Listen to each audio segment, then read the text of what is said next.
आप सभी को जय श्री श्याम।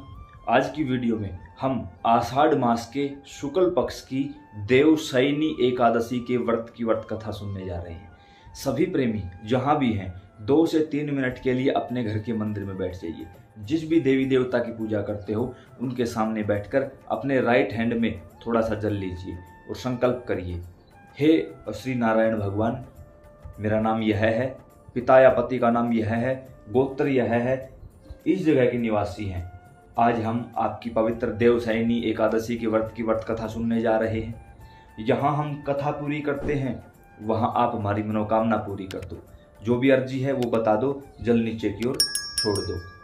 अब हम पवित्र कथा की तरफ आगे की ओर बढ़ते हैं। एक समय तीनों लोकों का भ्रमण करते हुए श्री देवऋषि नारद परम पितामह श्री ब्रह्मा जी के पास पहुँचे।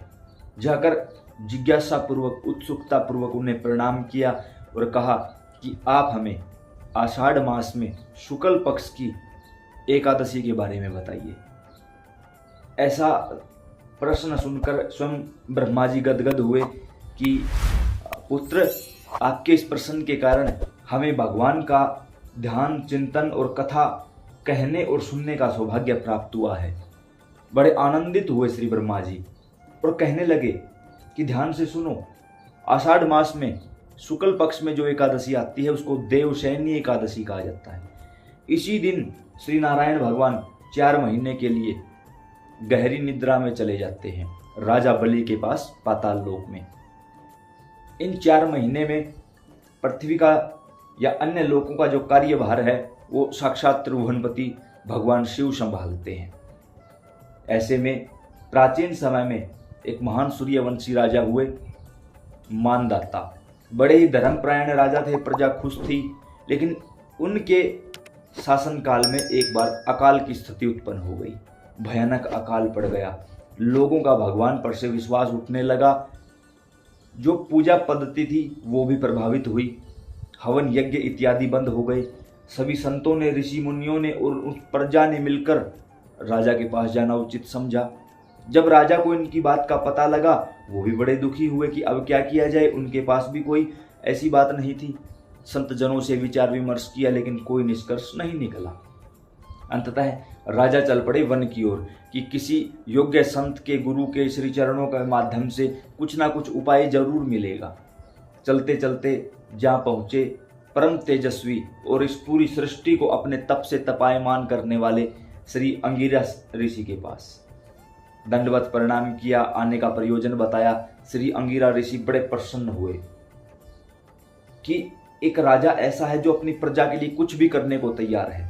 लेकिन संत होते हैं वो बड़ी दूर की सोचते हैं।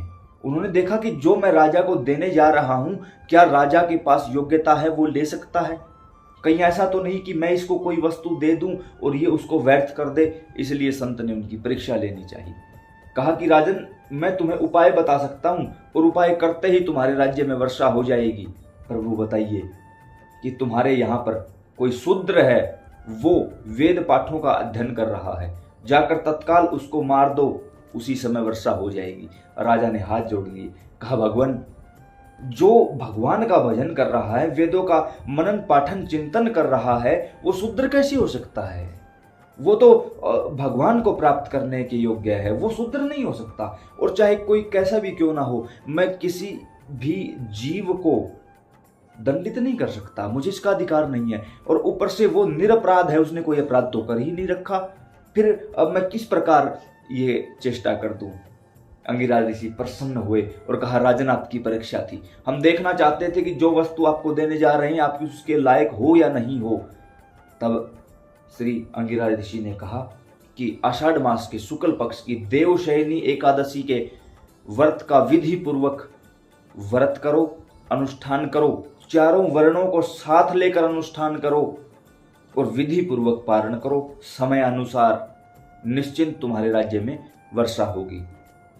तब महर्षि अंगिरा ने मानदाता को यह बात बताई कि जब चारों तरफ राजा बलि अपना एकाधिक अधिकार कर चुके थे पूरी पृथ्वी पर, तब देवताओं के कहने पर स्वयं नारायण वामन रूप में उनके पास गए 3 पग भूमि मांग ली, 2 पग में सब कुछ भगवान ने ले लिया, तीसरा पग रखने का स्थान नहीं मिला। राजा बलि उनके सामने बैठ गए, प्रभु तीसरा पांव आप हमारे शीश पर रख दो। भगवान ने शीश पर रख दिया और राजा बलि को पाताल का राज्य दे दिया। खुश हो गए भगवान, कहा कि क्या चाहिए?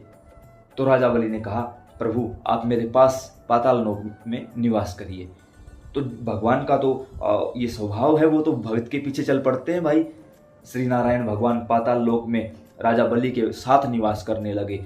वहां पर देवी देवताओं को चिंता हुई, माता लक्ष्मी प्रभावित हुई कि अब क्या किया जाए।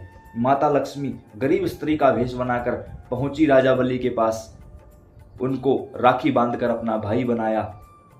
पूछा राजा बलि ने क्या चाहिए, मांग लिया श्री ठाकुर जी को कि इन्हें वापिस अपने लोक जाने की इजाजत दे दीजिए। दे दिया राजा बलि ने ये वरदान भी। तब भगवान विष्णु अत्यंत प्रसन्न हुए और कहा कि देवशयनी एकादशी से लेकर हम देव उठनी एकादशी तक ये जो 4 महीने का समय है, आपके यहाँ आकर हम आराम किया करेंगे। तो इन 4 महीने में श्री भगवान पाताल लोक में राजा बलि के पास आराम करते हैं। इन 4 महीनों में सृष्टि का कार्यभार भगवान शिव संभालते हैं और देव उठनी एकादशी तक सभी मांगलिक कार्य एक बार रोक दिए जाते हैं।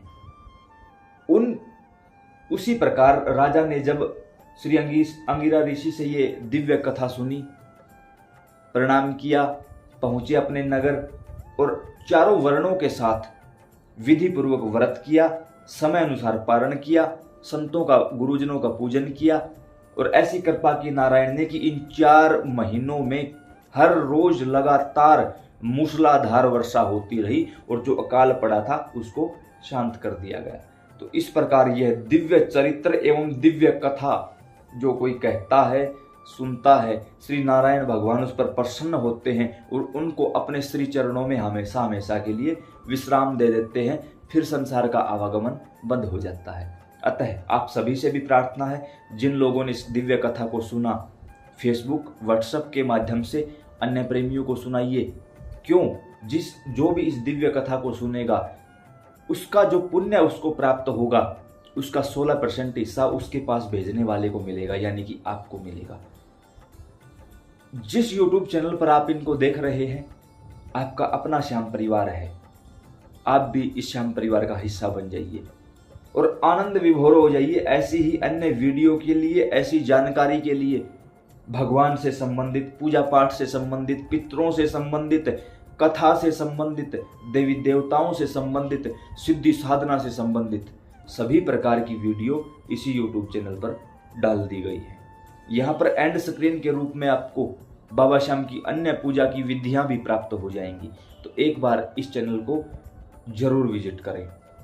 जय श्री श्याम।